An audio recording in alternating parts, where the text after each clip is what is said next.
Okay, let's make a start, guys. Now, obviously, all of you are handling the assignments today. Welcome. Oh, you came when? Thursday? Thursday? Oh, Thursday. Okay, okay, not Thursday. Okay, okay. Well, family to good. Okay. So anyone got any? Well, anyway, you're submitting the assignment now. So can we continue with what we've started last week? Can you just remind me?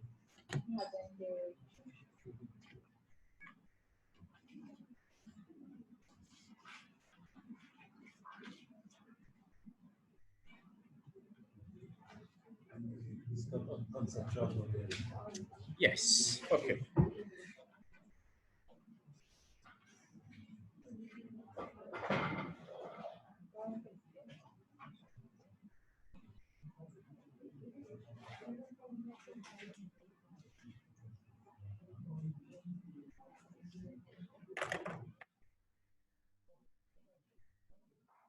Okay. Now we are still.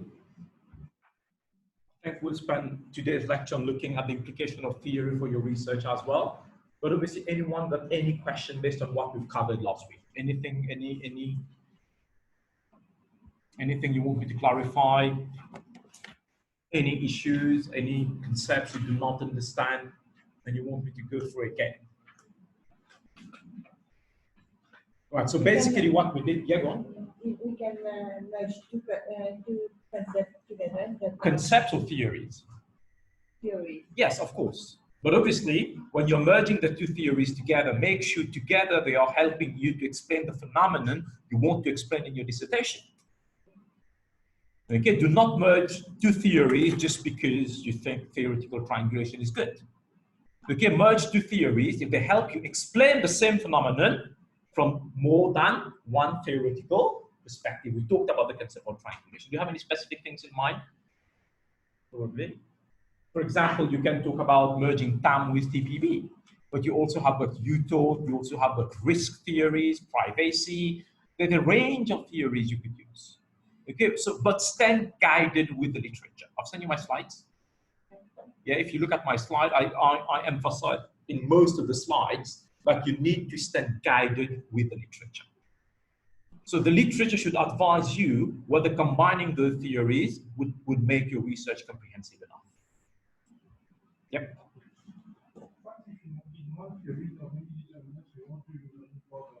You need, well, obviously there are lots of disagreement on how you go about it, but my own stand is you need to make a theoretical argument. Why are you ignoring the other variables? Okay, I would expect that. If I'm your supervisor, I would expect that.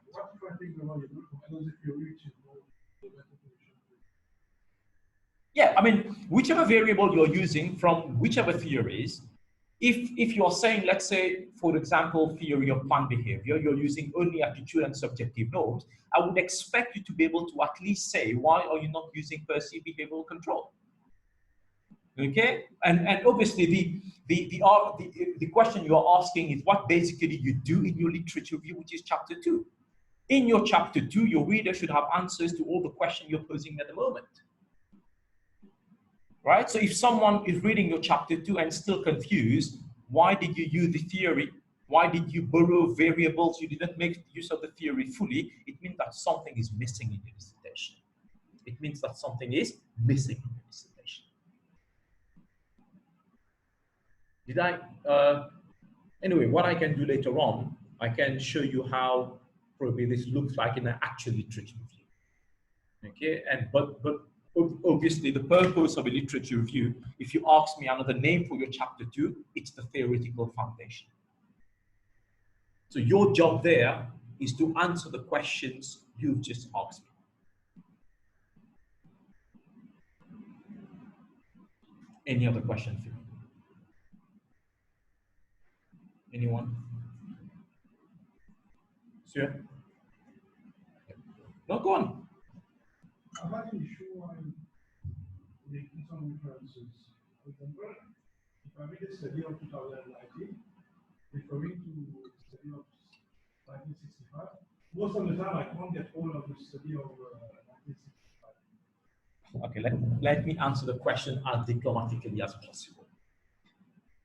In theory, okay, all article you are citing means you have read at least the abstract, right? But obviously,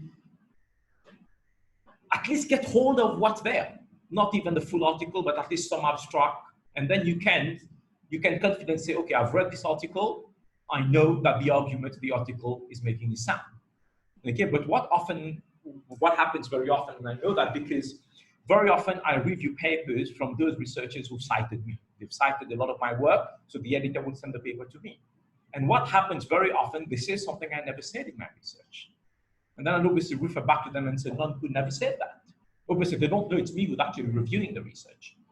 Now, in some cases, the reviewer wouldn't have read Nunkoo's work, right? So we would have probably accepted the paper for publication.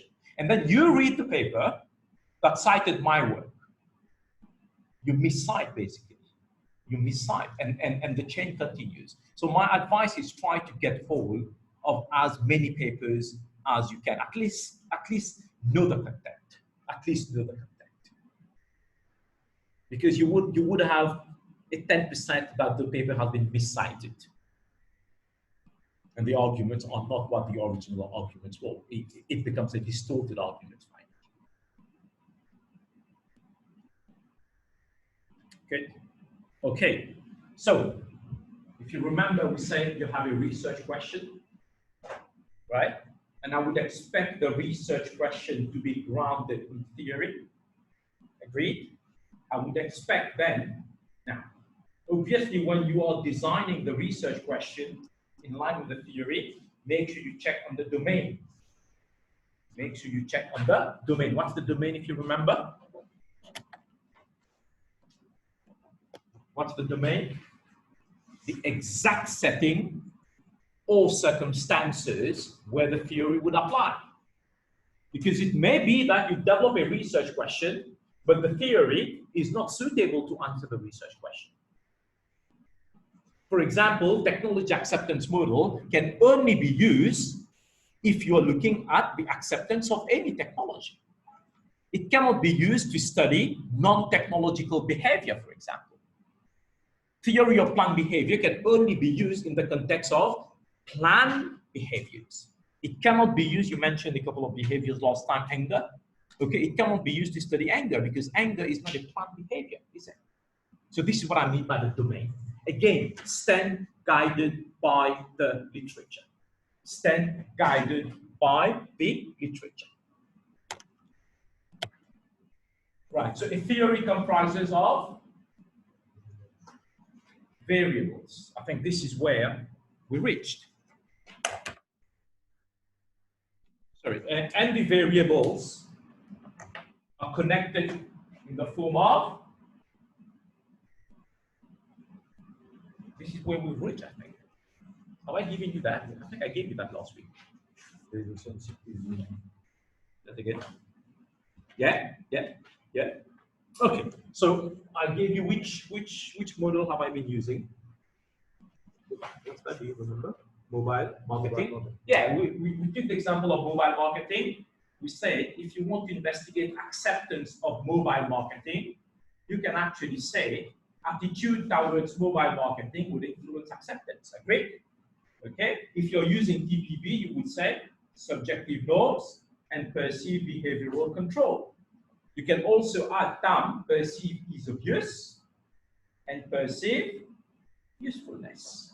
So that becomes a model that combines two different theories. So the first aspect of a theory is that a theory comprises of variables. And I mentioned last week that those variables reflect reality. Those variables reflect reality. Right? Those variables are a way the theory breaks down reality. Each variable is a component of reality. And then what the theory does, the theory connects those variables in the form of relationships. And what the relationship means actually? It's showing now you have this visually, how the process through which consumers accept mobile marketing. Think about it in real life. As a rational individual, don't you go through this process actually psychologically? We all have an attitude, right? Some people like mobile phone and mobile marketing, others do not like mobile marketing, right? And you agree with me, those who like mobile marketing would be the one who would use mobile marketing. Those who do not, that's what the theory is saying. This is why the arrow goes from attitude to acceptance. It doesn't go from acceptance to attitude because psychology, that wouldn't make sense. Now, your attitude now, think about it. Your attitude towards mobile marketing is influenced by usefulness. If someone, for example, me, I don't use mobile marketing because I think, well, I don't need it. Right? Because I'm the kind of person who engages in very abrupt behavior. I decide to buy today, I'm going to buy tomorrow. So for someone like me, I don't see the usefulness of mobile marketing. Or someone may say, you know what, no, I read newspapers every day, there are leaflets everywhere, so I don't need mobile marketing. I can use my laptop. For this type of person, you agree with me that will influence their attitude. Same thing about ease of use. If the platform of mobile marketing is difficult, it's tricky, what's going to happen? Exactly, that influences your attitude, right? So if you think about the process stepwise, is this not what actually happens? Stepwise, is it not what actually the process happens? So the only way the theory does that is by connecting the variables in the form of relationships. So the first aspect of a theory is that a theory comprises of variables, definition of variables. Second, you need to check on the domain. Third, it's the relationship building stage. Third is the relationship building stage.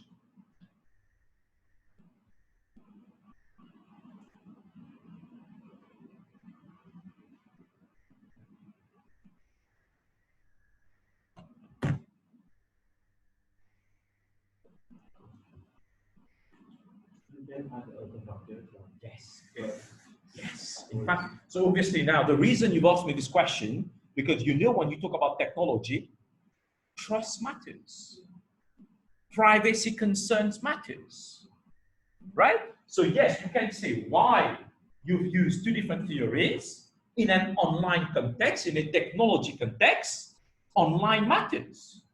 Trust matters. So yes, you can say trust would have an influence of attitude, but it can also influences. So if you have support for both of those, include them. And there's one variable which is very common in this type of research is credibility. How credible the information online is. Right? So you can say, I think if I include credibility in here, that would enhance the model.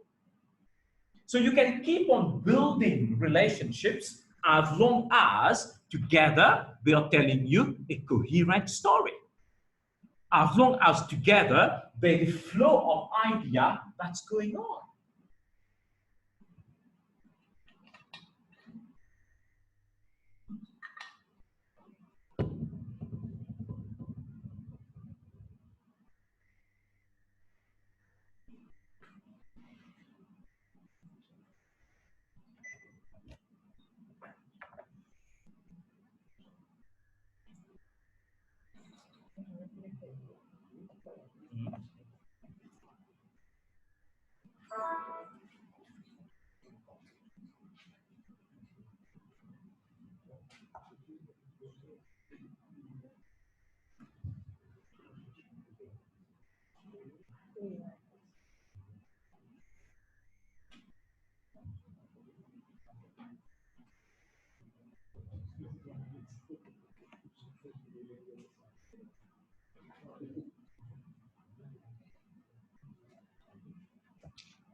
Sorry, I'm trying to get the projector connected.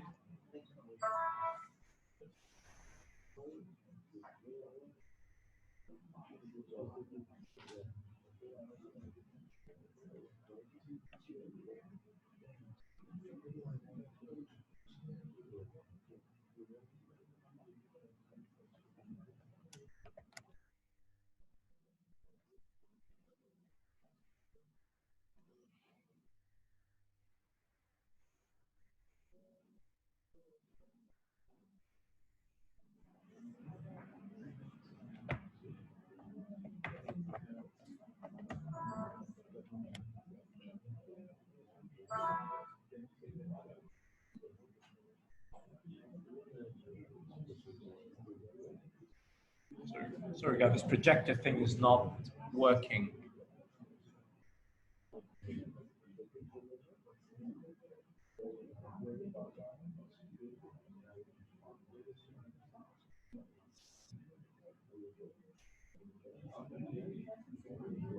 Well, anyway, it's not working. So okay, anyway, let's continue. So the relationship building stage, which is the third step of a theory, once you connect the variable together, you can see the chain of event happening. There will never be a variable that would stand like a sad monkey. Right? They are all connected in the form of relationships. And the arrows depicts those relationships. The arrows suggest it's subjective norm that influences your behavior. It's your command control that influences your behavior. It's your attitude that influences your behavior. Okay.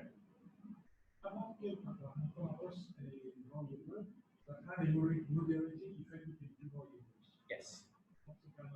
Just hold on to this question. I'm going to explain that in a minute. Okay. Remind me if I will. I will definitely be that this part of the plan today. Good. Now, the fourth element of a theory is that a theory makes prediction. A theory makes prediction.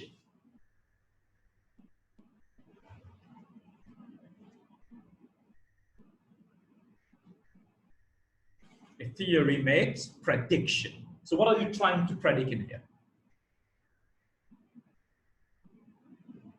Acceptance of the theory of international competitiveness, for example, would predict what? The level of international competitiveness of firms. So any theory predicts. Okay, and this is what you basically want to achieve in your research question.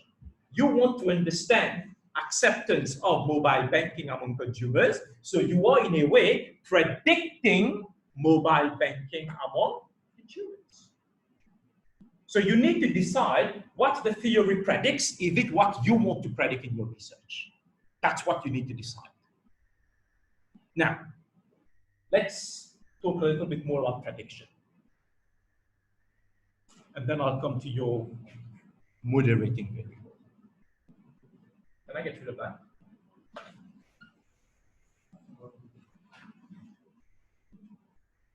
Let's say you are a company that wants to investigate what factors influence customer loyalty. You're doing a market research for your company. And obviously you know that customer satisfaction influences customer loyalty. And you know that well. So you do your research, you actually come up with, indeed, customer satisfaction influences customer loyalty. You found a relationship between them. So what immediate recommendation or business or marketing implication comes from this finding if I want to improve customer loyalty? What immediate implication comes up? What do I focus on? I need to improve customer satisfaction. Why? Because my research suggested that customer satisfaction indeed is found to influence customer loyalty. Right. So you did the study in 2017. The recommendation that you made has been carried out until 2020. After 2020, your company does a review and finds that customer loyalty hasn't improved, or it has improved negligibly. Even though you said in your research that customer satisfaction had an influence on customer loyalty, so obvious marketing implication is to improve CS. So why is it that even though after you invest in improving customer satisfaction, customer loyalty hasn't improved much? What could be the possible cause?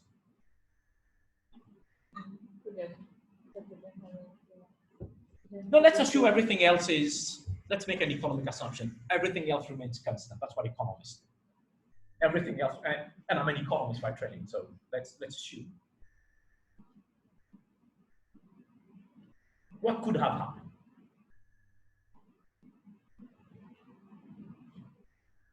Okay, let me tell you what could have happened.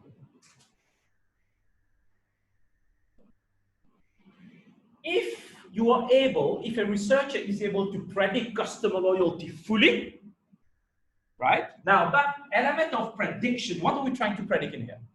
Customer satisfaction, right? That prediction can be statistically calculated.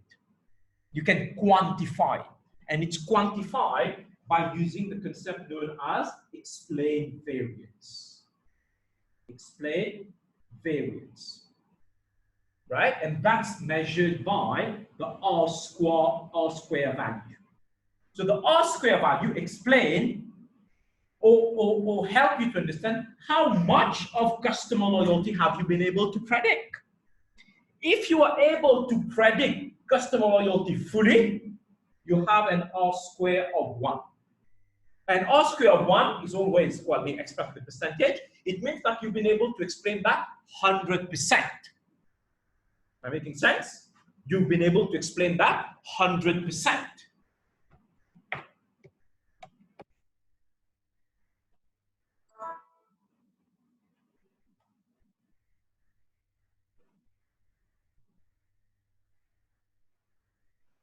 Sense all of you? Now, it never happens in social sciences because we are dealing with so complex concepts that we cannot explain. So if you have an R square value of 0.7, it means what? You've been able to explain how much of that? 70%. That 30% is known as unexplained variance. So what you cannot explain is known as the unexplained variance.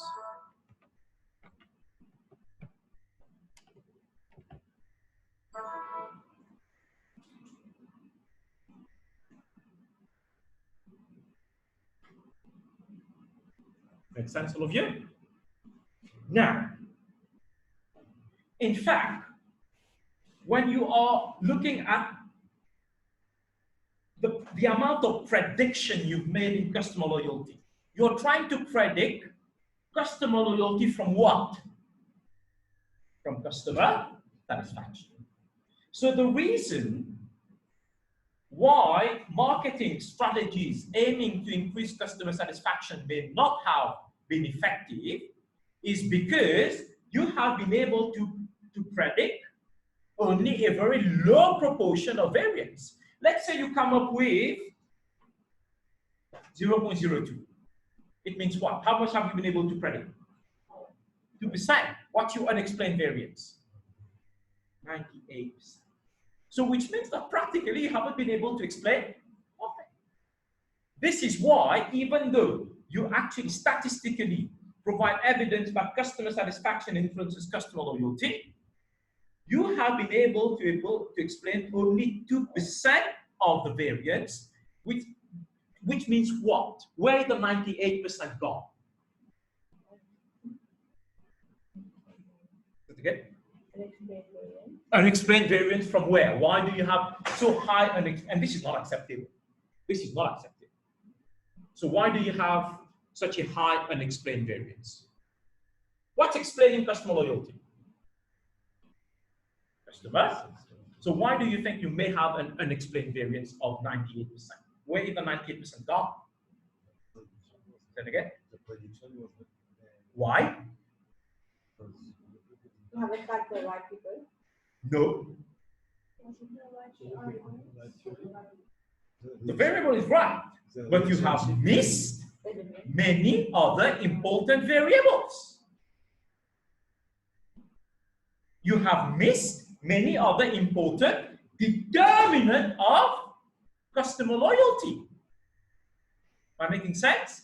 Had you included the most important determinants, your explained variance would have been decent. We are not saying customer satisfaction is not a good determinant, which means that you've included a determinant, but there are other most important determinants that you haven't included. Image, service quality. The new trend now is consumption emotions, the emotion we experience as consumers when you consume a product or service. So where are those gone? Where are those gone? This is why you've been able to predict customer loyalty, but only 2%. So how come then, practically, you would have concrete improvement in your level of customer loyalty in your organization? You cannot, can you? Now, why would a researcher then omit the most important variable? Why? How can that happen?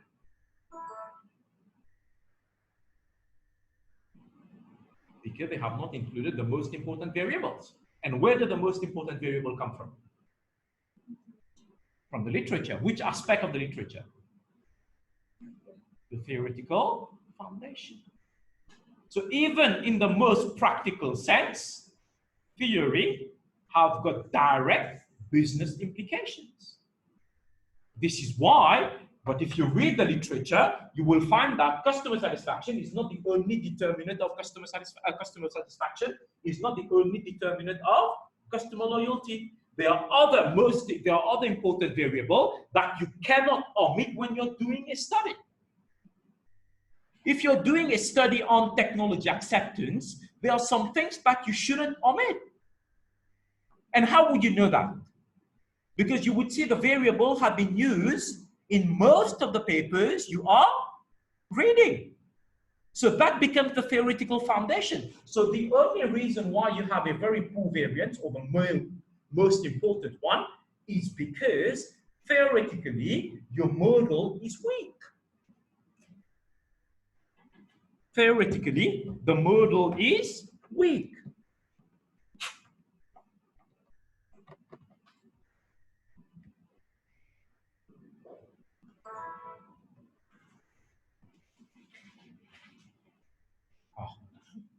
Finally, what was I going to show you?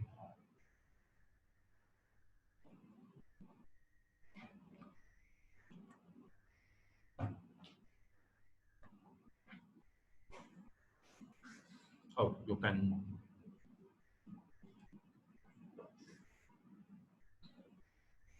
Here you go. Lecture 1, lecture 2, lecture 3. Okay, so you have the 3 lectures in here.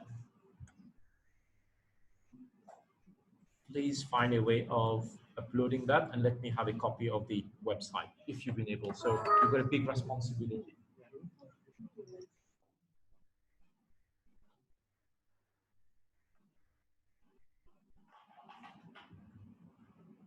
Now I'll give you an example of how important the prediction is. Now that's a paper from one of my PhD student dissertation. He graduated last year. So it's on, sorry. Oh, sorry. Share screen. Right.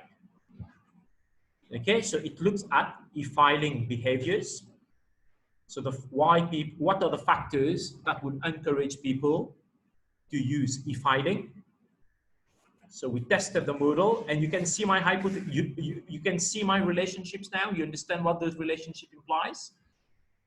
Yeah. So that's the tested model. No, this one. Oh, don't freak out. Can you see I have an R square in here? The R square is the explained variance, right? So we've been able, using all the theoretical variable, to explain 76% of what we wanted to explain. Am I making sense? And the reason we reach such a high level of variance is because we make use of different theories. In fact, there's three different theories that combined to make this research model. Now, some supervisors do not pay attention to R square, but I think you do not do justice. Think about it, guys. You do a dissertation for over a year, including the proposal state that over 1.5 years. To come up and say to me, Robin, I've been able to predict only 2% or 5% or 10% of what I wanted to predict. No, think about it. Do you know what it means? You go to a doctor. The doctor says to you, I'm giving you medication, but the probability you get well is only 5%. Well, why? Have you ever thought, why do you go to a doctor? Why don't you take medication yourself? Because you are reassured that the medication he or she will prescribe will get you well.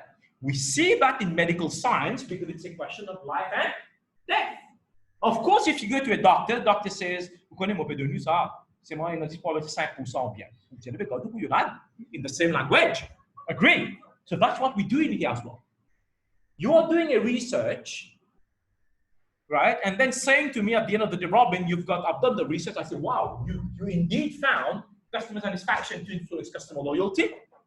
But when I ask you, how much have you been able to predict? You would either say, I don't know, or only 5%. I would say, okay, so you are saying to me, over 15 months, you've been able to explain 5% of what you wanted to explain. So where is the 95% gone? Now think about the implication of that research for your business now. Think about the implication of that for your business. How far do you think recommendation that would flow from your findings would have an impact on you? It wouldn't have. It wouldn't have simply because of this issue. Now, you won't get away with that. Do you know Jessica Nivesi?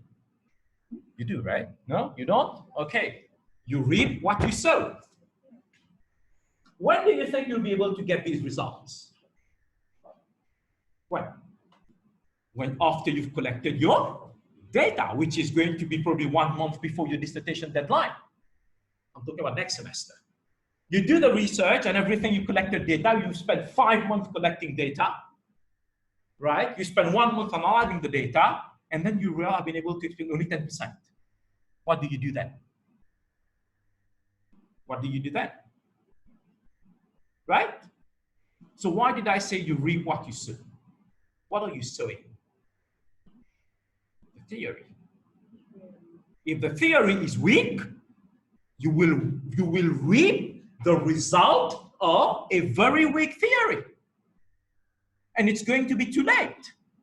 And so far now we are spending time on chapter 2, that is theorizing. As we proceed with the semester, you would also realize that the methodology you use would speak to the quality of your finding. Qui sème le vent récolte la tempête. So don't think any one of you will get away with it, because you won't.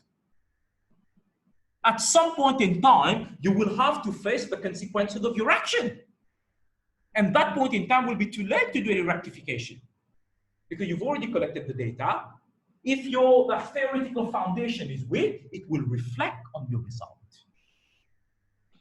So what you sow is in terms of theory and methodology, and what you reap will be the result. Question?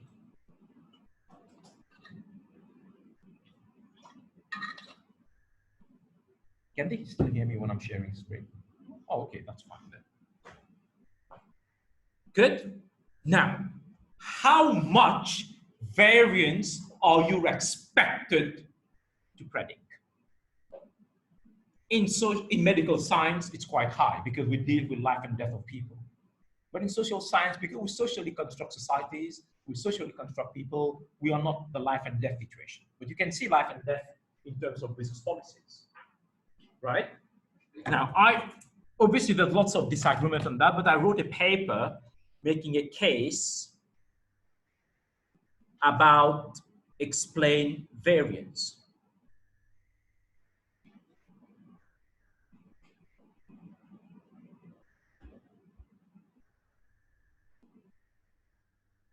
Here you go.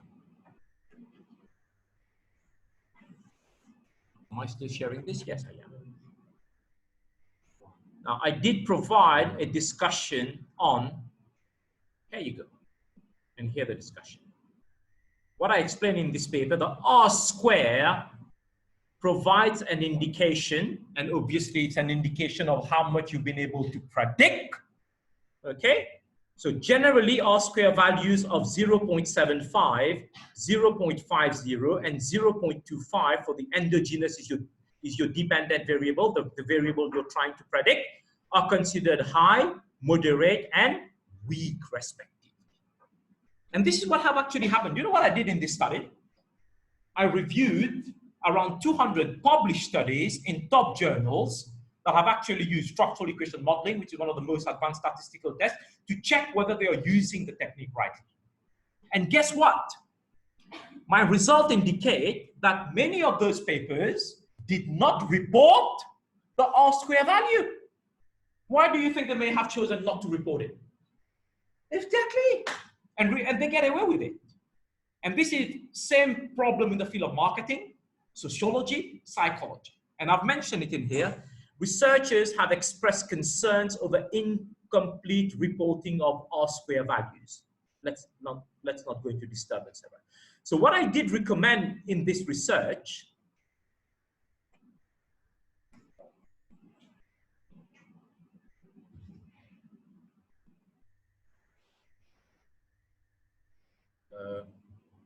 if I find it. Well, anyway, it's somewhere here. But one of the recommendations I made, if the purpose of your research is to predict, you cannot do away by not reporting the prediction. Most of the supervisors here would be okay with that because they probably do not understand or they have other philosophies. But I think you have to do justice to yourself to report the experience. And trust me, if you have a strong theory, there will be no problem in having an experience variance of greater than 30. We're not asking you much, are we? Okay, 30%, 29% tolerable. Mais pas 10%, 5%, vaut mieux pas que tu fasses 17 ans. Agreed? Good. So that's what a theory does. A theory makes specific prediction. I'll come to your question in a minute now.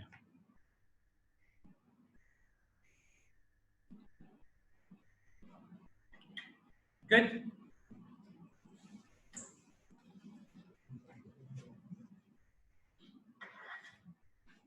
Toujours with my research question. Theory. Theory comprises of variables, and the variables are developed in the form of relationships. Anyone got any problem with the logicality of the ideas in here?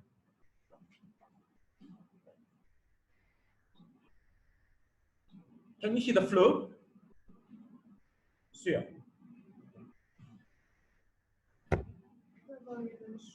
They are only in the theory we're going to invent ourselves.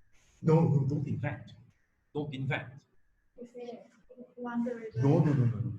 It's not about you. It's about, well, obviously, if what you're thinking is rational, then obviously there would be empirical evidence for it in that. So use that. But I want the variable to emerge from the literature. Yes, from your head, of course. But you need to be able to provide empirical support for it. Because if you start thinking about variable, what may happen? You may think about a variable which is correct, but then you label it wrong, and at the end of the day, it's not going to be measurable. How do you do that? Because it has lots of implication. We are going to delve into the implication of the things, well, today and during the semester. So do not invent anything. If you think you have an idea, try to find empirical support for it. If there's no empirical support for it, you're either searching in the wrong direction or what you're thinking is not theoretically sound. Because whatever we think the research, whatever we think rationally would be there, guys.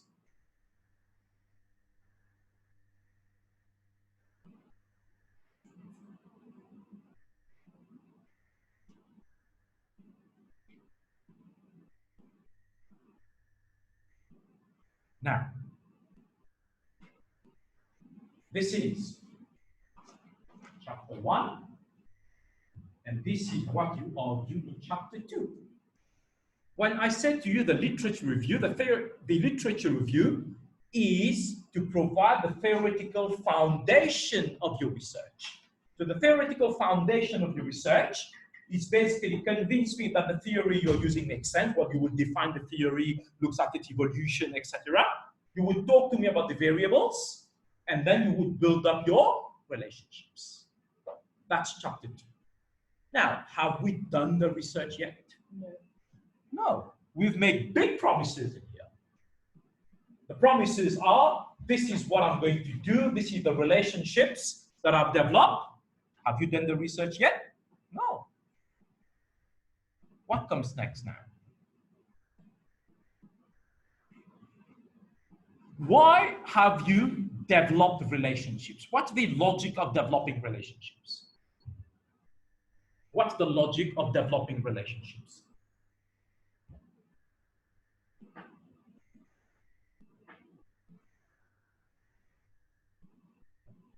That again? What's hypothesis? This is what I'm getting at now. What's hypothesis? That again? Yes. Yes. So the hypothesis, right? So those relationship has to be tested. Agreed? So they have to be written in a testable manner. So the only way we do that, the hypothesis has the relationship has to be formally written in the form of hypothesis.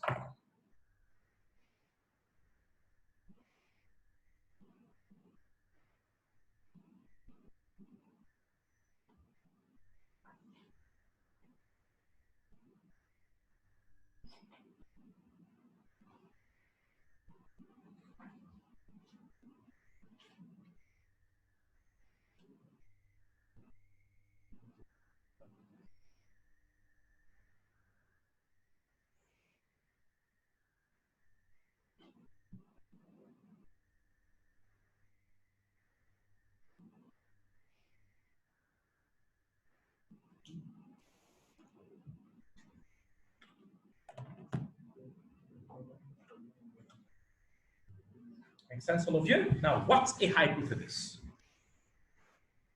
Okay, so a hypothesis, you can write it down. A hypothesis is a statement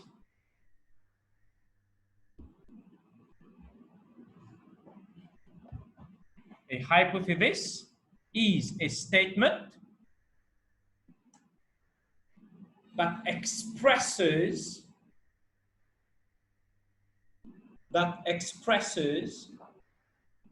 the relationship. A hypothesis is a statement that expresses the relationship between two variables. Don't put a full stop. Robin's t-shirt influences the color of the wall. Is that a hypothesis? It is. Drivers' dressing habits influence the speeding behavior. Is that a hypothesis? Yes, but does it make sense? No. Anyone can propose a hypothesis.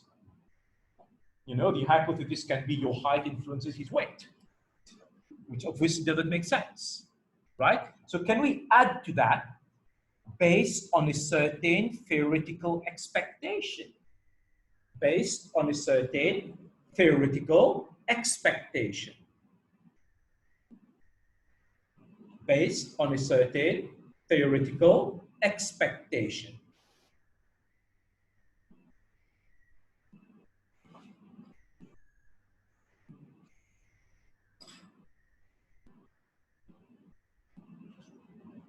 Good? Well, obviously this continues, but can I get rid of that now? So remember we said consumer acceptance of mobile marketing is influenced by attitude, subjective norms, perceived behavioral control, and then attitude is influenced by perceived, is obvious, and perceived. Firstly, or you convinced that this has theoretical support. Agreed? So let's start these are the relationship. As I said, a theory develops relationship. The arrows represent the relationship that you would theoretically expect. Agreed? But those relationships has to be tested, right? The only way we can test it is write it in a testable manner. So the hypothesis would say, okay, what would you logically expect to happen? Now let's call this hypothesis 1. Well, let's take an easier one.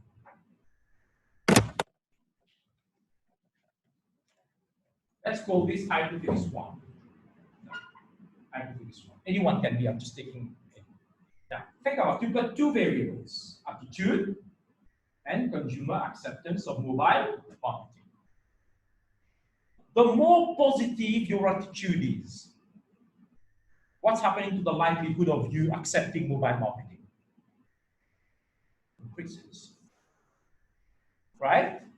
The more negative your attitude is, the likelihood decreases. So what kind of relationship do you expect between the two variables? Psychologically, they both move in the same direction, right? So you write your hypothesis 1, you would say attitude or consumer attitude towards mobile marketing positively influences their acceptance, the acceptance of mobile marketing. So, well, I'll write it in simple word. Attitude positively influences mobile acceptance of mobile marketing. Can you right now develop H2, H3, H4, and H5 for me? I'll add something else. Privacy concerns. Let's call this H6. Can you write H1 to H6 for me?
And privacy concern.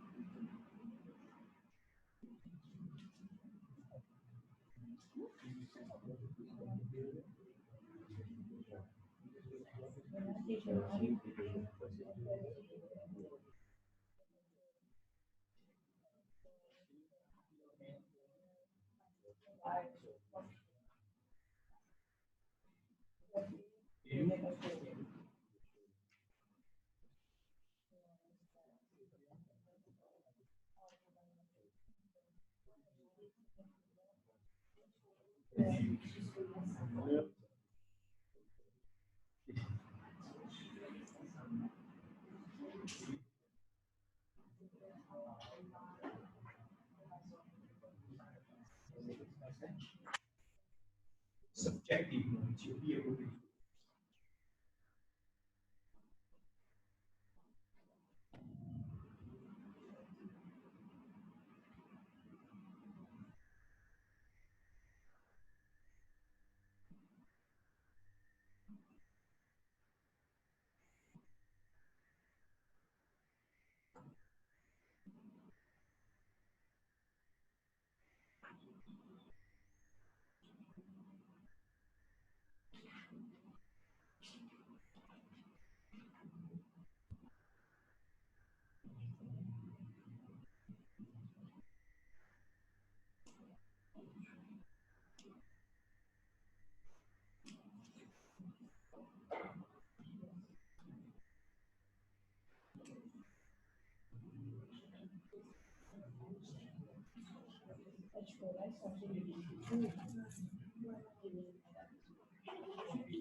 No, but he is.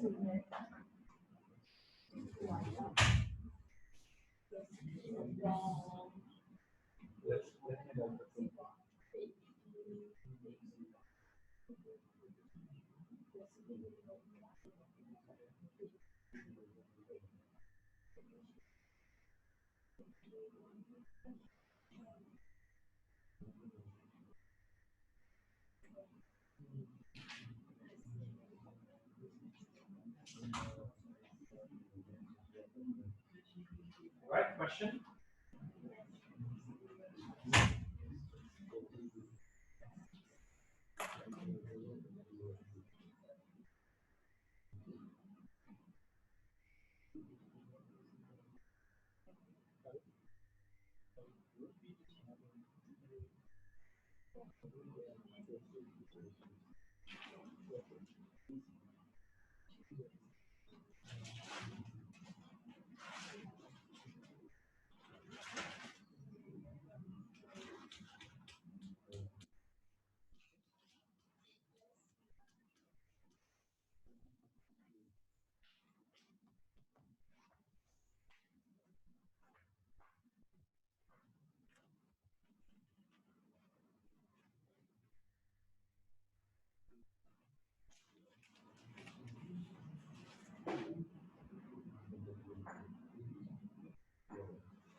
Okay, can we just get it done?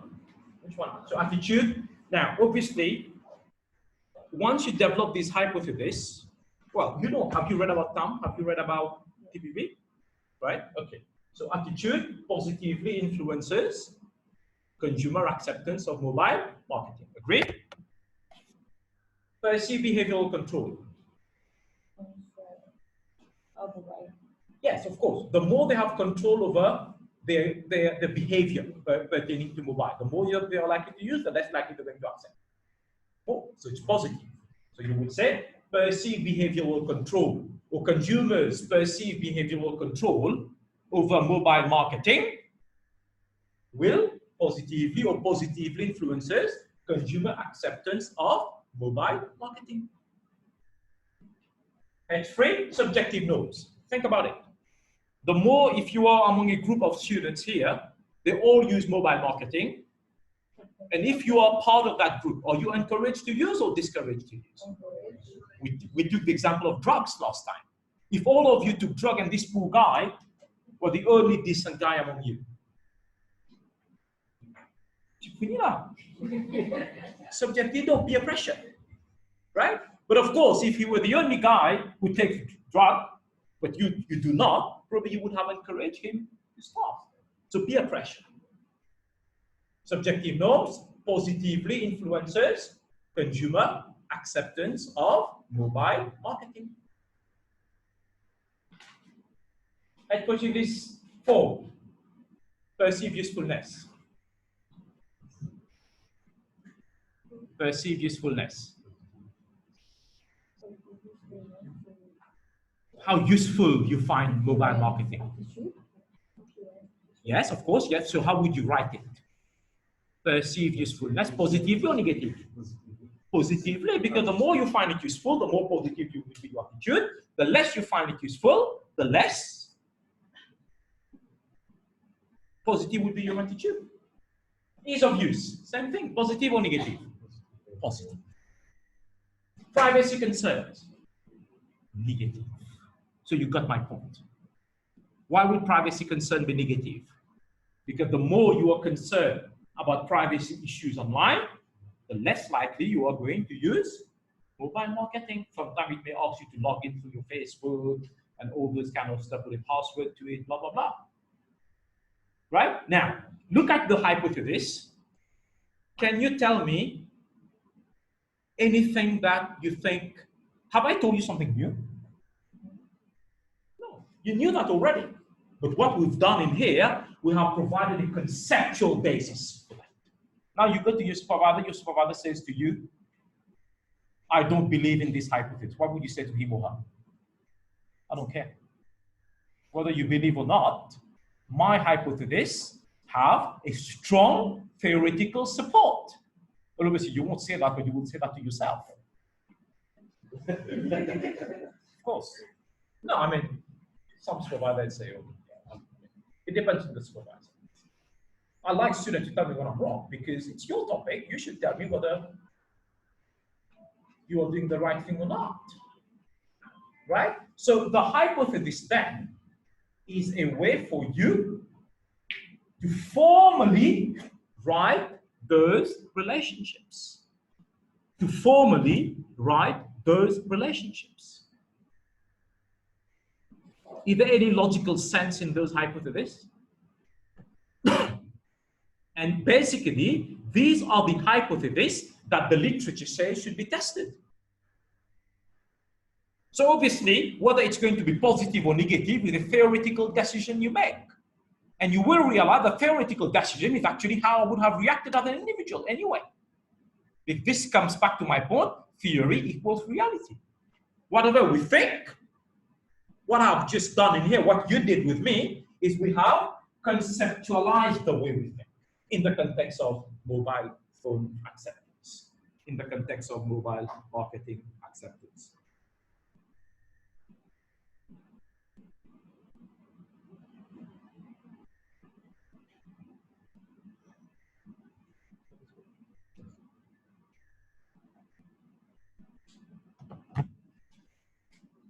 Anyone got any question?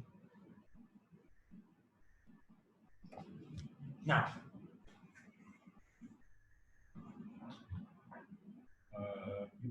you've noted down the hypothesis, right? So I can get rid of that.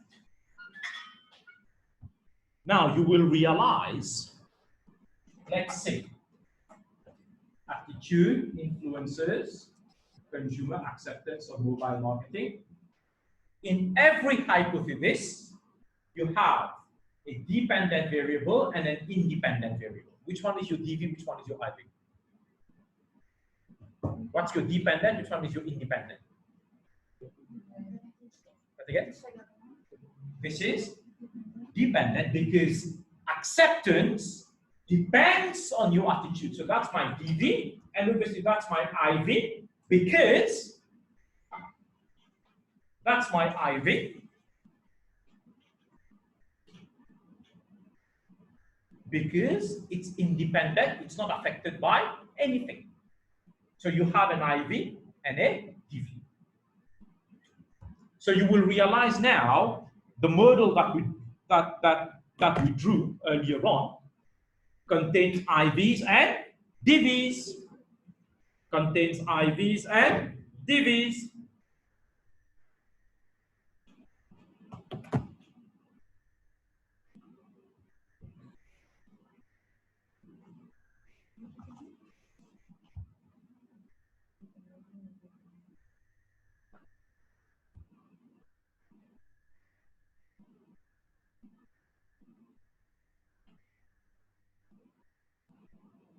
Good? So each of your hypotheses contain your IV and your DV. Where?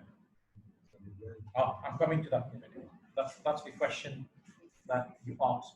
Now, I say customer satisfaction or influences customer loyalty. You agree with me? Do you agree with me that customer satisfaction influences customer loyalty? Would you also agree with me if I said to you, customer satisfaction influences our consumption emotion, that in turn influences loyalty? Consumption emotion is the emotion we feel. Agree? So how do you call consumption emotion? That's a mediating thing. Also called as an intervening variable.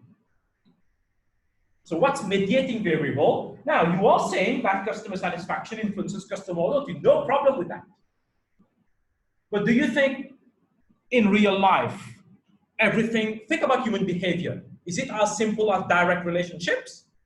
No. Would I be right in saying that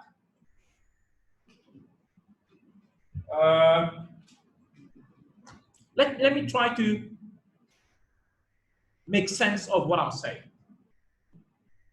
If I say to you, water temperature influences number of drowning cases in the sea. That makes sense? The water temperature influences the number of drowning cases. Okay. Probably you have a scientific explanation. But it makes more sense if I say to you, water temperature influences the number of swimmers, that in turn influences the number of drowning cases. When the water temperature increases, becomes hotter, more people will go to swim, and drowning cases will increase. So can you see how a mediating variable connects two variables to explain the phenomenon? Right? Which means that water temperature has to go through the number of swimmers for it to influence.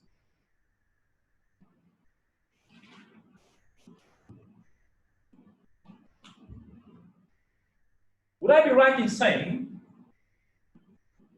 well-being influences life satisfaction? How you feel about yourself influences satisfaction with life. Can I say then, smoking behavior influences your well-being and that influences your life satisfaction? So in here, the well-being becomes a mediating variable.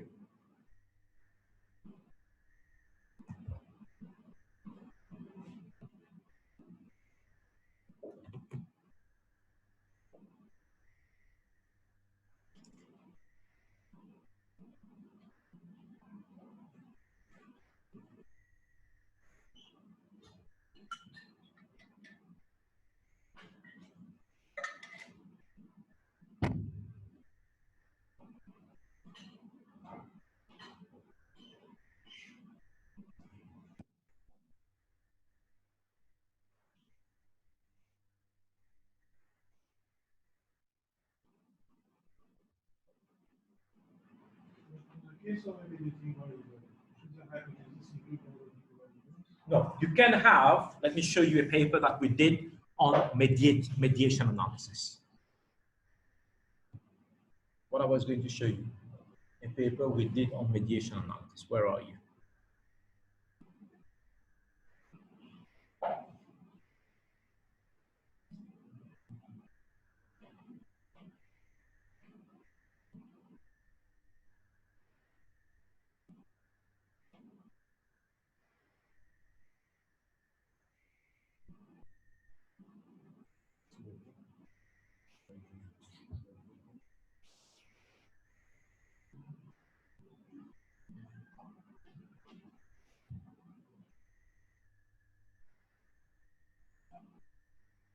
Sorry, let me just find this out. It's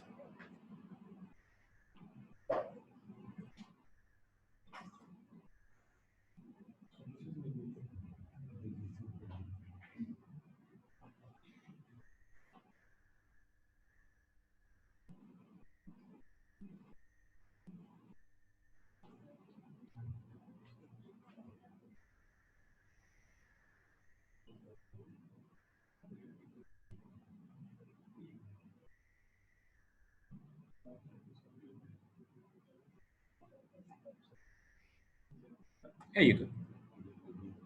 Now, that's a paper we published a couple of years back now, 2013. Oh, yes. Thank you for reminding me. Share screen. Here you go. So we look at the title itself. We looked at how Londoners felt about the 2012 Olympic Games. And we looked at the mediating effect of overall attitude. Now, what the literature says,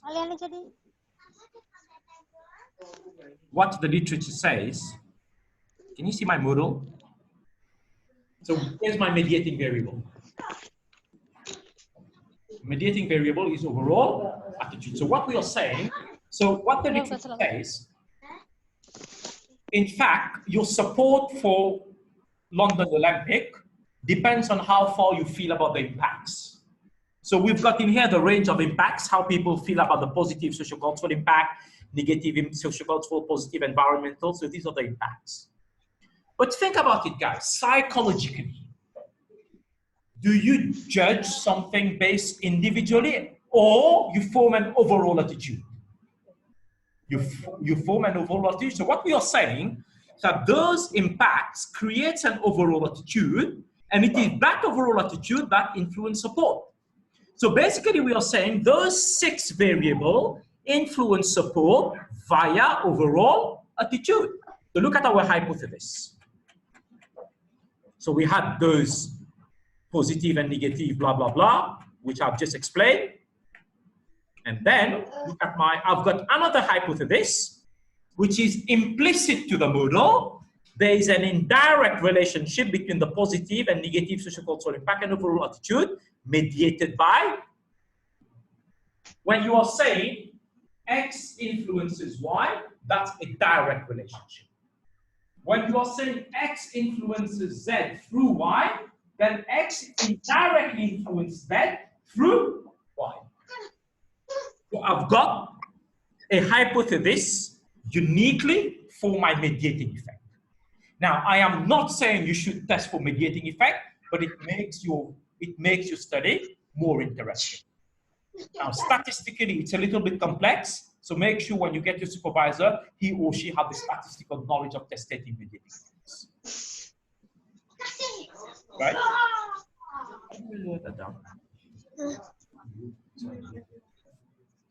Is that Channi?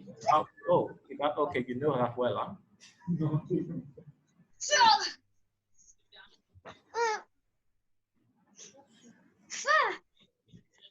And how do I?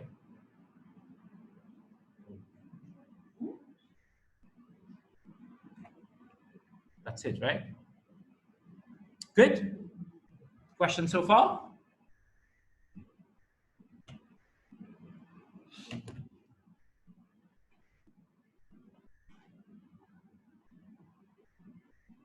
Does that answer your question? Or not? You don't seem convinced. So tell me what the concern.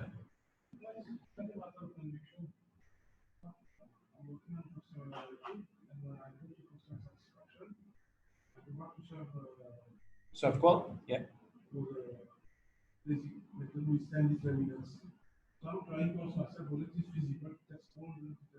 Yeah, it is. It is.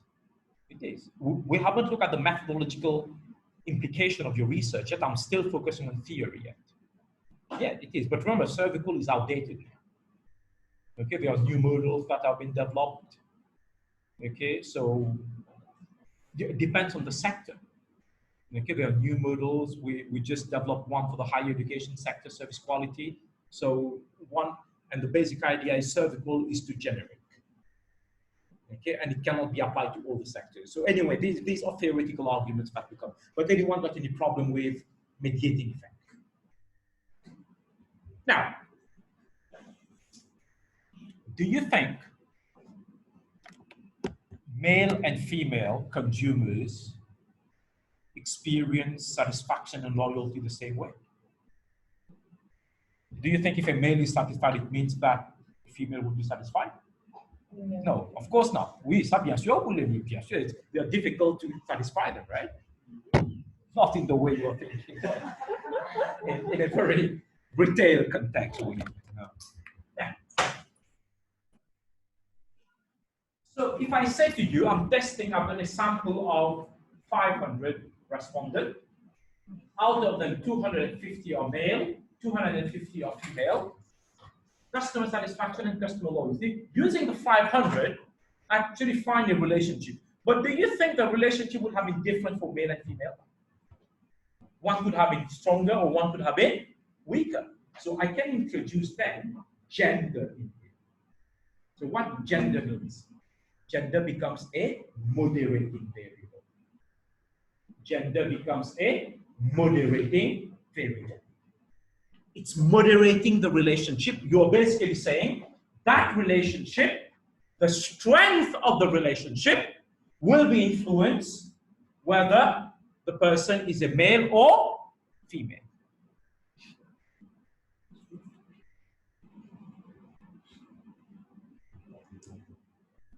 You can say smoking behavior influences the probability of getting heart attack.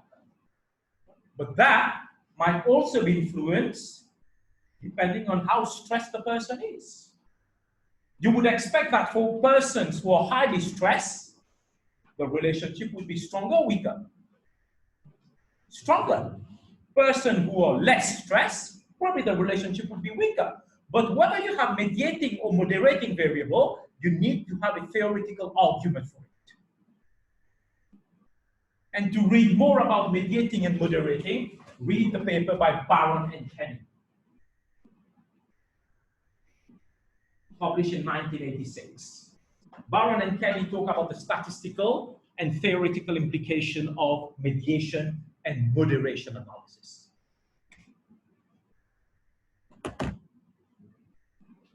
Let me show you a paper we did on moderation analysis.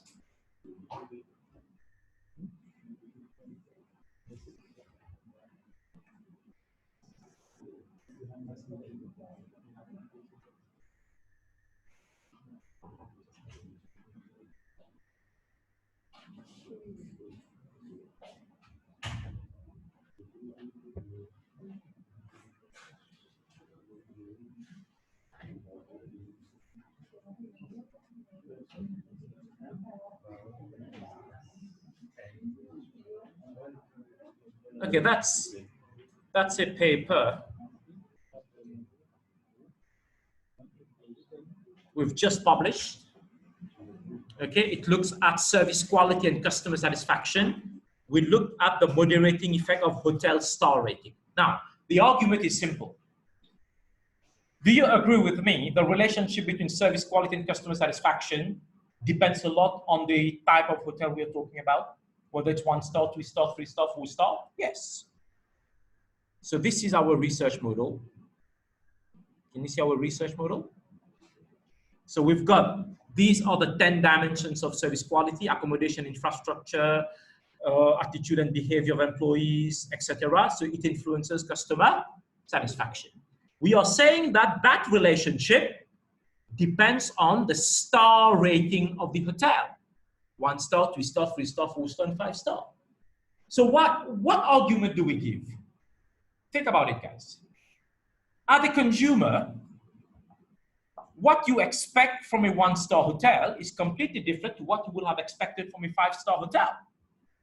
This is why you find many studies, actually, customer satisfaction with 1-star hotel were much higher than the 5-star hotel. It doesn't mean that people are happier here. What it means that they generally have lower expectation. So that's the argument we made. We do have our direct relationships. You will find we made this argument in the paper. Accommodation, infrastructure influences customer satisfaction, blah, blah, blah. These are the direct relationships. But we also had a section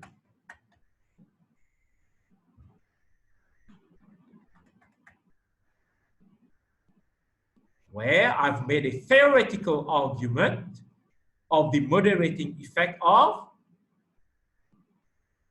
star rating. Can you see that? I'm making a case theoretically why I think the relationship between service quality and the dimensions of service quality and customer satisfaction would differ across hotels of different grading standards. To get to my point, that whether you're talking about direct effect, mediating effect, moderating effect, you need to have theoretical argument. Now, when I'm saying theoretical argument, it's the argument that you find in the literature. It may not have the word theory, but it's the base information that you gather. You use that to make your theoretical argument.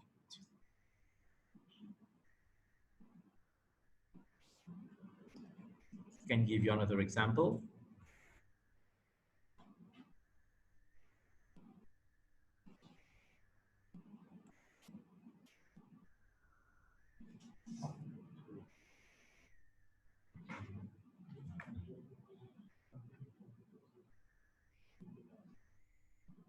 There you go.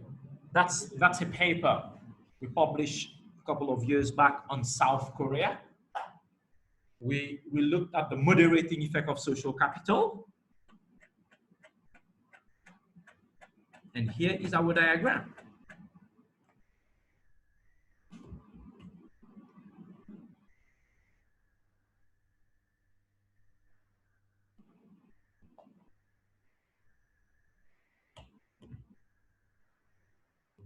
So which one is I moderating, which one is I mediating? Social capital is moderating, community satisfaction is mediating. So you got the point. And shaping the point. No. This is my own. Okay. You can have it in the same. There's no, you can have it square. I think in the previous paper I showed it with square. Whichever look sexy or beautiful.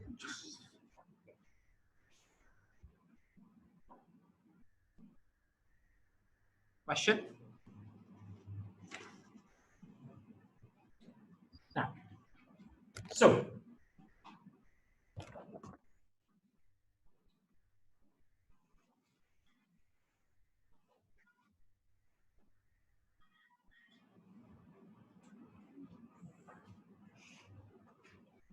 research question.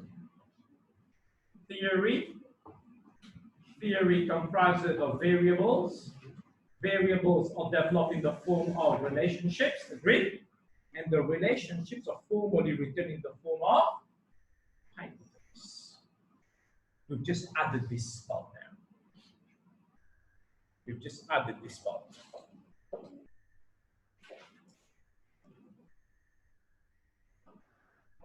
Agreed? Now, once you have the hypothesis, well, why did you have hypothesis in the first place? Why did you have why? What's the purpose? You had nothing to do, you just wrote it down and you have to?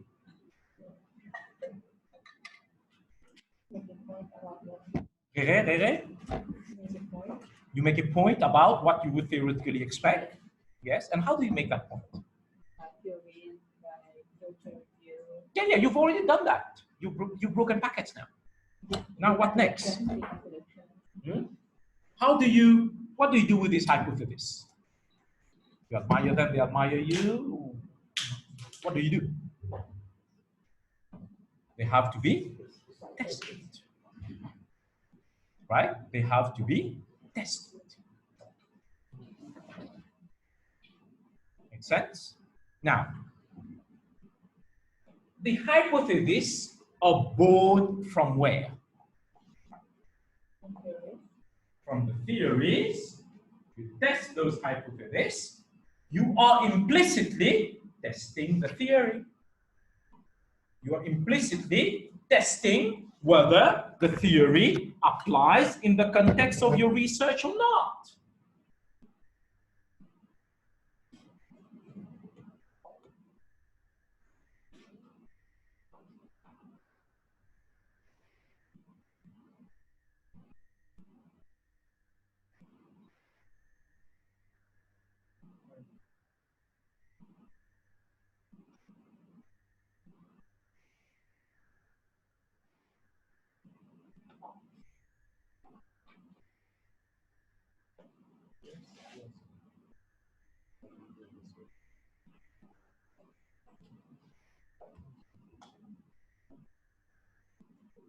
Make sense? So testing the hypothesis would also mean providing answer to your research question. Am I making sense? Because your research question was, if you remember, what were the factors influencing consumers' acceptance of mobile marketing? By testing those hypotheses, you will know which factors influence, which factors do not influence. In so doing, you provide answer to your research. Can anyone challenge the way you provide an answer to your research question? Can you, for 1 minute now, remove the theory from it?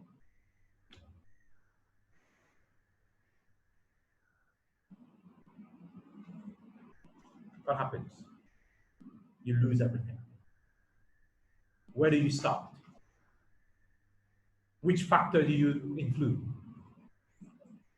So the idea of including theory is that we include the most important factors. We will never say these are the only factors, but we think based on what has been conducted before in terms of scientific research, these are the factors that are most important to the context of my research. As simple as that. As simple as that.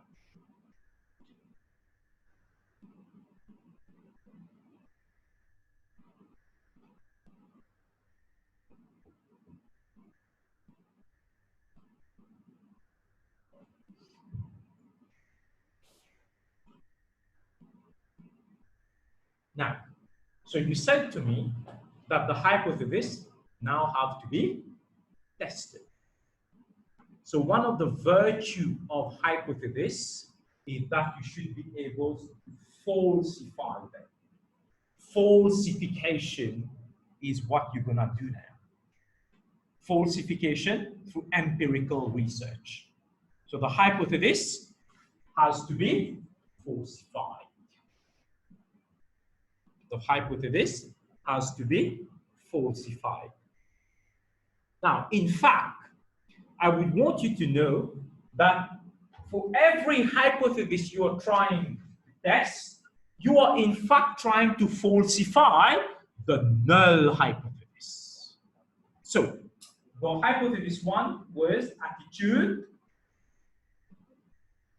positively influences consumer acceptance of mobile marketing.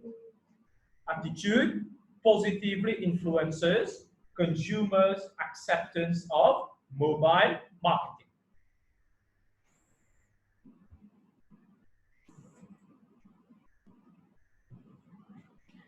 You are in fact trying to falsify the null.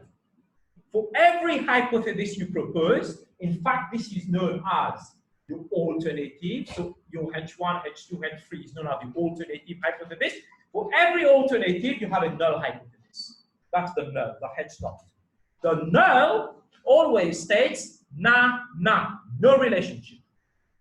So you would say in here, attitude does not influence consumer acceptance of mobile marketing. You would actually say attitude does not influence consumer acceptance of mobile marketing. Be careful. If you are stating positive in here, null doesn't become negative. Because be it positive or negative, it has a relationship. The null is in fact attitude does not. And this is what you're trying to falsify. So you're trying to prove whether your H naught holds true. You do that by falsifying your H naught. You do that by falsifying your H naught. So you falsify your hypothesis through empirical testing. You need to test it empirically. You falsify your hypothesis through empirical testing.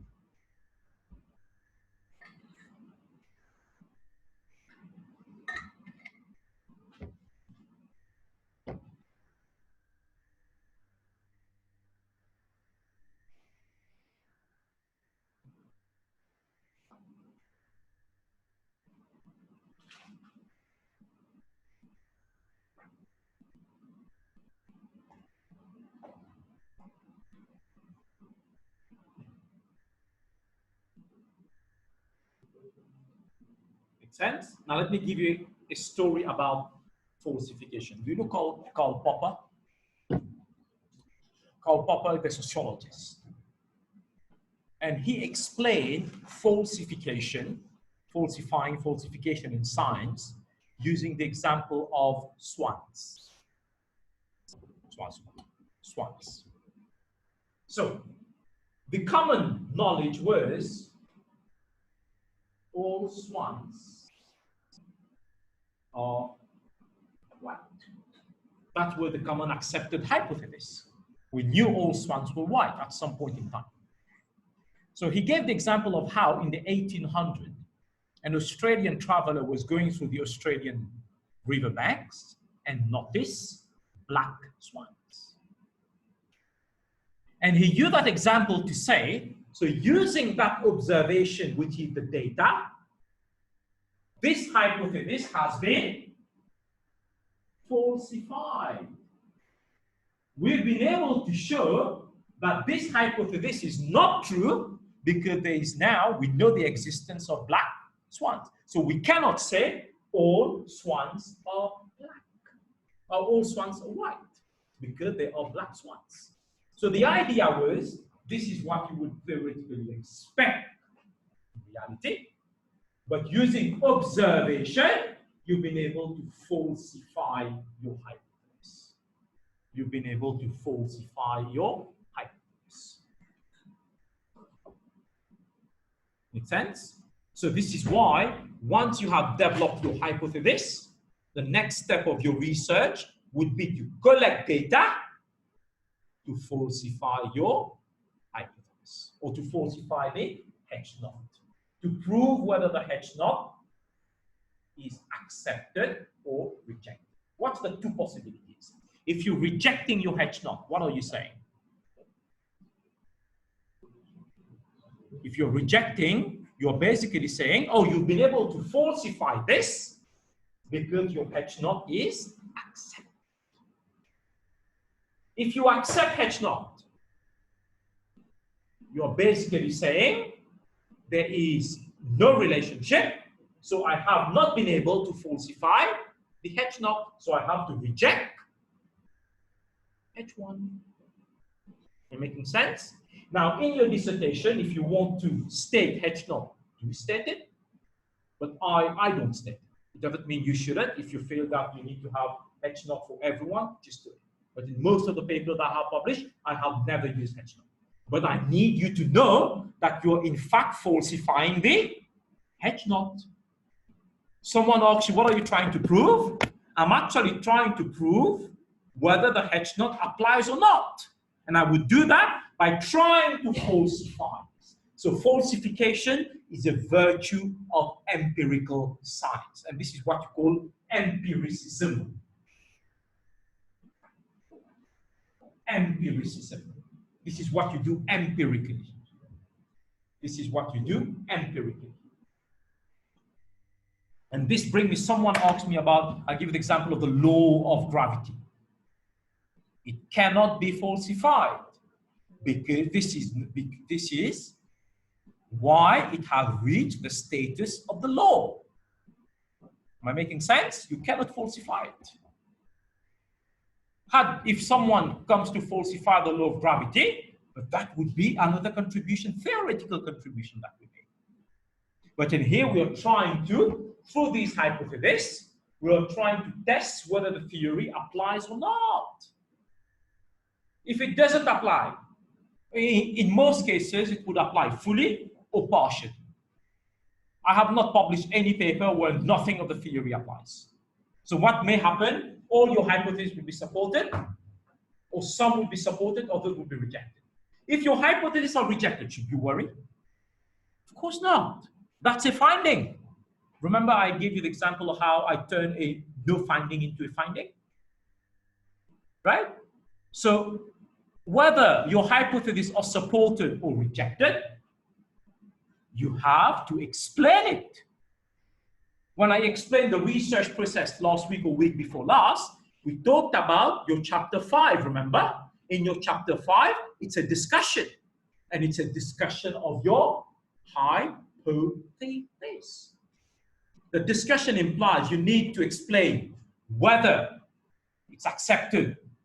If yes, what does that mean? If it has been rejected and that would contradict research, what does that mean? In any case, using hypothesis that comes from theory gives your finding greater theoretical meaning, gives your finding greater theoretical depth. Can someone challenge? When should you freak out? You freak out when all your hypotheses are falsified, and then you realize, but it was not realistic to assume a relationship anyway. So you go back to questioning your theoretical foundation. You go back to questioning your theoretical foundation. Question. So each hypothesis has an edge note, but you don't have to write it. You don't need to write it. Each hypothesis has an edge note. If you feel like writing it for your own clarity, it's no problem.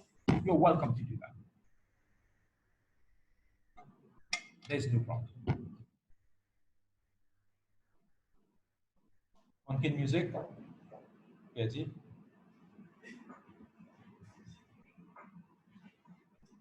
You lost. Obviously, you're missing the big picture.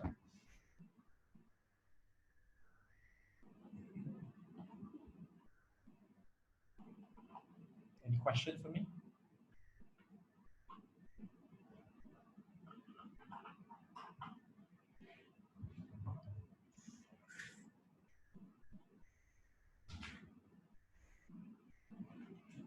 If we keep testing what's already been tested. That again. If we keep testing what's already been tested. If we keep. Testing what has already been done. Good question. I was expecting someone would ask. So far, what we are doing, we are looking at theory testing type of research, right? Which is a more quantitative approach. But we also have lecture on qualitative research. This and this is relevant for qualitative and quantitative research. It's just that in a qualitative research, you would say, this is the theory, this is what has been done, without saying that you're going to test it. Because in qualitative research, you're not going to test. In qualitative research, where are the new insights coming from? From your data. In here, there will be no new insights. Obviously, the contribution you make, you can bring a theory from another discipline, apply it to know its work. But yet, you asked me a valid question. If we keep on testing the same thing, when do we advance a theory? Right? And my answer to that question is, this is what qualitative researchers does. Qualitative researcher would say, I'll give you a good paper. Well, it's not published yet. I'm completing it tonight once I go home and submit it for peer review. But this is what I'm doing in the paper.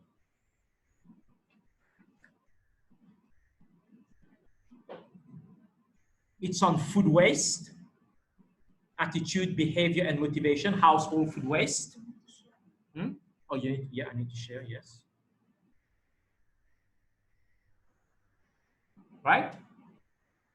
So I've worked with, well, actually, it's one of my MBA students who completed MBA, but she's looking to a PhD. So I'm trying to help her to develop her research into a published paper that will help her for her PhD to get registration. So this, we did a qualitative study in this paper, interviews with household. Okay? And this is my literature review. Obviously, the introduction remains the same. The purpose of the introduction remains the same. I've talked about household waste, okay, and what causes household waste. I've talked about the impact of food waste on the environment, the socioeconomic implication of food waste. I'm talking about attitudinal behavioral aspect. You will find in this, I mentioned the theory of planned behavior. Oh, where is it? There you go.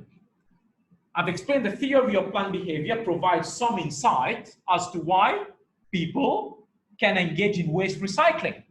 Can you see that? It's going to be attitude towards your waste recycling, intention to engage in waste recycle, subject to perceived behavioral control. But I've provided a review of that theory just to let my reader know this is how existing research has theorized the field so far. I am never saying that I'm going to test it. Am I making sense? This is why I do not have hypothesis. I've given the theory to let my reader know, in any case, my research is theoretically founded. And so far, we know that attitude, subjective norm, perceived behavioral control, based on the theory of plant behavior, have been used to study waste, food waste recycling.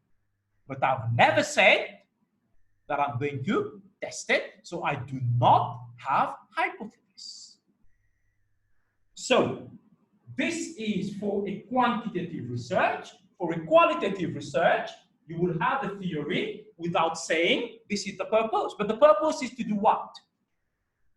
Is to contribute to that theory. In fact, indeed, when you look at this research, I've come across factors beyond the theory of plant behavior. Here you go. We identified two main themes: attitude towards food barriers, and three sub-themes. But guilt towards food waste, is that part of TPP? No. Lack of environmental awareness, financial consideration. So I have provided additional insights that existing theories do not provide. This is why, well, before I close that, I'll show you this paper again where we did a qualitative study.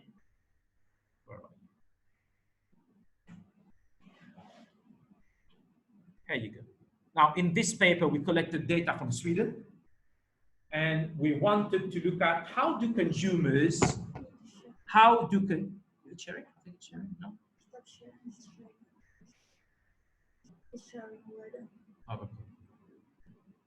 Yeah. So we wanted to look at how do consumers experience surprises when they consume food. And we thought of using a qualitative approach. Look at my literature. Well, the introduction remains the same, but look at my literature, guys. My literature have got no hypothesis. It's more loose. It's more generic. There's no hypothesis at all. And these are my results. Can you see the results? The results are not in the form of numbers, and that's what we came out with. This is what we came out with. Okay, now, this brings me to the point of you have two types of research. One in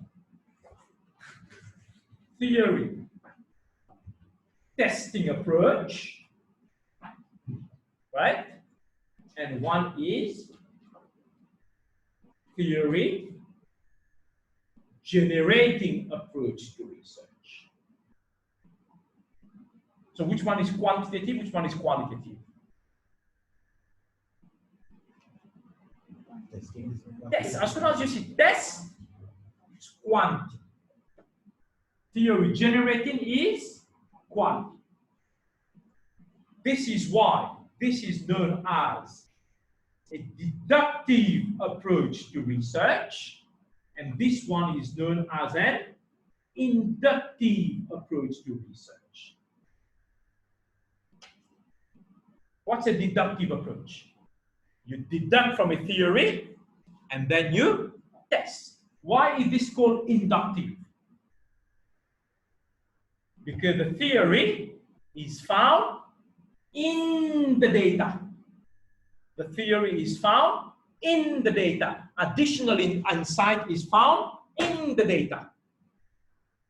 Right? Now, as a researcher myself, I'm more towards theory testing because of my economics background, with highly quantitative, highly statistical, my PhD program from North America. So it's kind of, it influences that. Had you had someone else teaching you research method, he or she could have taken mainly a different types of approach. But anyway, I do theory qualitative research as well, but I'm a more quantitative, hardcore statistical researcher. Because most of my papers develop model test theories, okay, because that's my trade. Okay, and you will find that people who've done the PhD in North America, they are usually highly quantitative because this is how the program is structured there. PhDs from US, from UK, Australia, they are more soft on quantity. They are more soft on quantity. Okay. In fact, to get admitted to PhD program in North America, you need to have strong quantitative, statistical, and econometric methods, which is not really the case for European-based PhDs, Australian-based PhDs. So that explains that. In fact, this is what we're going to look at when we do research philosophy. Research philosophy is, you might ask yourself, but why am I doing quantitative? Why am I geared toward quantitative? So that's the research philosophy that I have. So in which type of research theorizing takes place before the research? In which type of research theorizing takes place after?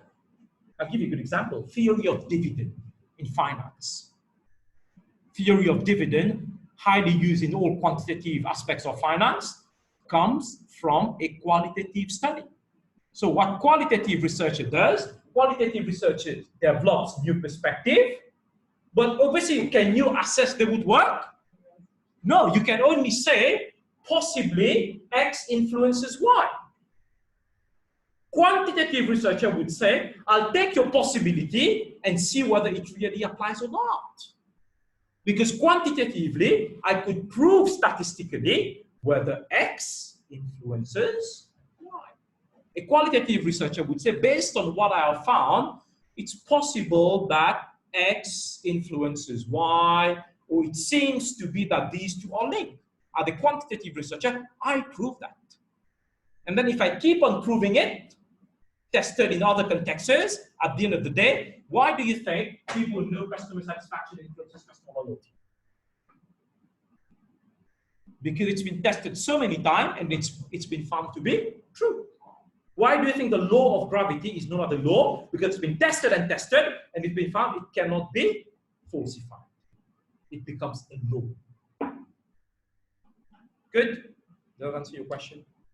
Any other? Yeah? And you never understood quantitative. No. I favor quantitative, but you need to decide what's best for you. I'm open to both. And in fact, all the researchers are changing. They're becoming more pragmatic researchers. You will find when we do actually methods, there's a huge polarization between my supervisor. He's a hardcore political economist, did his PhD from Harvard in the 1960s or 70s, right? And obviously I completed my PhD in 2013, came back to Mauritius, sent me an email because 2013 was declared as the International Year of Statistics by the United Nations. He was so happy about it. And then ironically, he said, do you think there would be ever an international year of qualitative research? Okay? So these types of researchers, they are fanatic quantitative. But the new generation of researchers, obviously I favor quantitative approach. Out of my paper that I published, 99% are quantitative. But I'm open to other approaches. In fact, you are encouraged to use more qualitative because you realize now that you are starting to read, I hope you have, that most of the research are quantitative. There has been, advocates of quantitative researchers have even suggested we need more quantitative research. The book I showed you last year, I showed you last time that I wrote last year, have 4 chapters. Philosophical assumption of research, qualitative research, quantitative research, mixed method research. I didn't want to focus the book uniquely on quantitative, but I want researchers to be more open to methods. My own philosophy is not the only right philosophy, guys. So if you feel that your research question demands a qualitative research, do it. But obviously, next week, we will start by when do you use qualitative, when do you use quantitative? It's not a matter of, they're not substitute. They're not like boyfriend and girlfriend. You don't like one, you choose the other. No. Right? They are unique method in themselves, and they need to be the best suited for your research question. Right? So have fun. Take care. I'll see you next week.